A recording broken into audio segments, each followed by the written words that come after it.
magandang araw sa inyong lahat. Maadong adlaw kaninyong tanan. Ako ang inyong tagapaghatid ng mga pangyayari sa araw na ito mula sa Lumad Anon Balita. Ngayong araw, Enero 24, ang mga estudyanteng Boholano mula sa Congressional District 3 ay nagtipon-tipon dito sa Limia Bohol para sa gaganaping Festival of Talents 2015.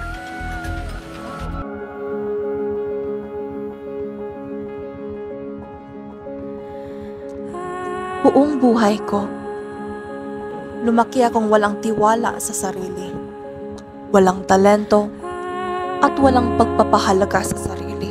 Walang sino man sa buhay ko ang nagbigay sa akin ng inspirasyon. Ikunukumpara ko ang sarili sa ibang tao na ang mga tagumpay ay tila ba'y malayo para maabot ko.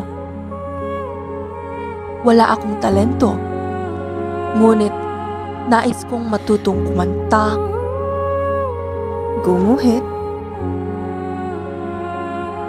at tumugtog ng mga instrumentong pangmusika.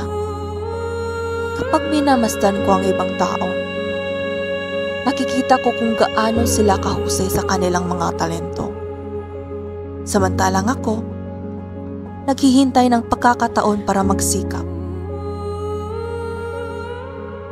Patuloy kong tinatanong ang aking sarili, ano ang aking talento?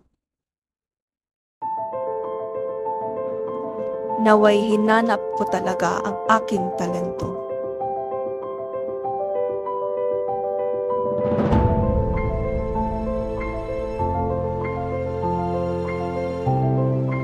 Hanggang nakita at natuklasan ko rin ito.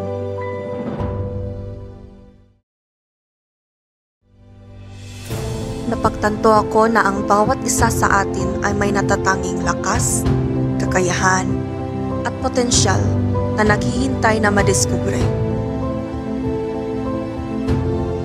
Ang mga talento ay hindi palaging halata, nakikita, o namumukod tangi. Maaari itong malinaw, mapangalagaan, at magbunga sa paglipas ng panahon.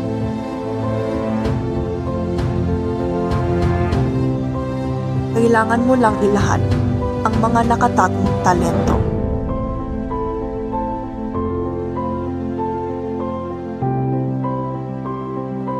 Ako na ngayon ay isa ng mahusay na gitarista.